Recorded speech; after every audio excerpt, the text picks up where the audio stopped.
India is on the moon. 23 अगस्त को जब भारत ने चंद्रमा पर तिरंगा फहराया, उस दिन को अब नेशनल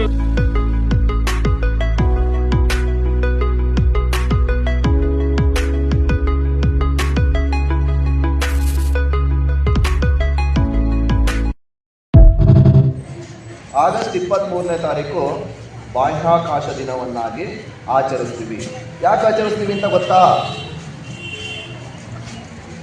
2023 ಆಗಸ್ಟ್ 23ರಂದು ನಮ್ಮ ಚಂದ್ರಯಾನ 3 ಭಾರತದಿಂದ ಯಶಸ್ವಿಯಾಗಿ ಉಡಾವಣೆಯಾದಂತಹ ಚಂದ್ರಯಾನ 3ಅನ್ನು ನಾವು ಚಂದ್ರನ ದಕ್ಷಿಣ ಧ್ರುವದ ಮೇಲೆ ಇಳಿಸ್ತೀವಿ.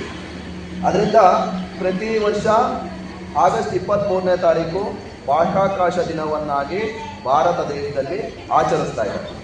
ಇದನ್ನು ನಮ್ಮ ಭಾರತದ ಪ್ರಧಾನಿ ಮಂತ್ರಿಗಳಾದ ನರೇಂದ್ರ ಮೋದಿಯವರು ಈ ಒಂದು ಬಾಹ್ಯಾಕಾಶ ದಿನವನ್ನಾಗಿ ಆಚರಿಸಬೇಕು ಅಂತ ಘೋಷಣೆಯನ್ನು ಮಾಡಿದ್ದಾರೆ. ನೋಡಿ, ಖಗೋಳ ಅಂತಕ್ಕಂಥದ್ದು ವಿಸ್ಮಯದಿಂದ ಕೂಡಿರ್ತಕ್ಕಂಥದ್ದು.